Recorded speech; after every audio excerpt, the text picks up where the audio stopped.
ഇടുക്കി അണക്കെട്ടിൽ വനം വകുപ്പിന്റെ നേതൃത്വത്തിൽ ആരംഭിക്കാനിരുന്ന ബോട്ടിംഗ് അനിശ്ചിതമായി നീളുന്നു. സാങ്കേതിക കാരണങ്ങൾ നിമിത്തം ബോട്ടിംഗ് നീളുന്നത് ലക്ഷങ്ങളുടെ വരുമാന നഷ്ടമാണ് ഉണ്ടാക്കുന്നത്. 20 ലക്ഷം രൂപ ചെലവിൽ ബോട്ട് എത്തിച്ച് കഴിഞ്ഞ മാസം ട്രയൽ റൺ നടത്തിയെങ്കിലും ബോട്ടിംഗ് ആരംഭിക്കാനുള്ള നടപടികൾ ഇഴയുകയാണ്.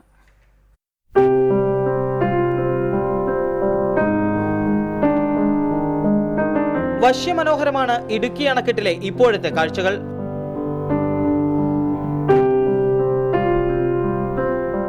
ടൂറിസം സീസൺ ആരംഭിച്ചതിനാൽ സഞ്ചാരികൾ ജില്ലയിലേക്ക് ഒഴുകിയെത്തുന്നുമുണ്ട്.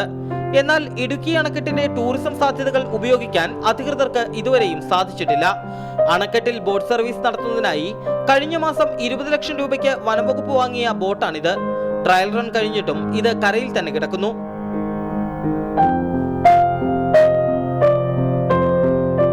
ഒരേ സമയം 20 പേർക്ക് കയറാവുന്ന ഈ ബോട്ടിൽ 200 രൂപയാണ് ഒരാൾക്ക് ടിക്കറ്റ് നിരക്കായി നിശ്ചയിച്ചിരുന്നത്. ബോട്ട് എത്തിച്ചപ്പോൾ തന്നെ സർവീസ് ആരംഭിച്ചിരുന്നുവെങ്കിൽ 12 ലക്ഷത്തിലേറെ രൂപ വരുമാനമായി സർക്കാരിന് ലഭിച്ചേനെ.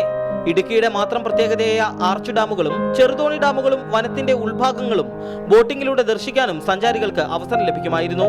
പ്രകൃതിരമണീയമായ വനത്തിന്റെ ഉൾവശത്ത് ധാരാളം വന്യമൃഗങ്ങളെ കാണാനുള്ള അവസരവും ഇപ്പോഴുണ്ട്. ഈ സാധ്യതകൾ പരമാവധി ഉപയോഗിച്ചുകൊണ്ട് എത്രയും വേഗം ബോട്ടിംഗ് ആരംഭിക്കണമെന്ന ആവശ്യം ഇതോടെ ശക്തമാവുകയാണ്. ഇടുക്കി അണക്കെട്ട് അതിന്റെ മുഴുവൻ മനോഹാരിതയും പ്രദർശിപ്പിക്കുന്ന ഒരു സമയമാണിത്. എന്നിട്ടും ഈ ടൂറിസം സീസണിൽ ബോട്ടിംഗ് ആരംഭിക്കാൻ അധികൃതർ തയ്യാറായിട്ടില്ല. വലിയ വരുമാന നഷ്ടം തന്നെയാണ് ഇതിലൂടെ സർക്കാരിന് ഉണ്ടാകുന്നത്. ഇടുക്കിയിൽ നിന്നും ക്യാമറാമാൻ എബിൻ സാബുവിനൊപ്പം യദു നാരായണൻ, റിപ്പോർട്ടർ.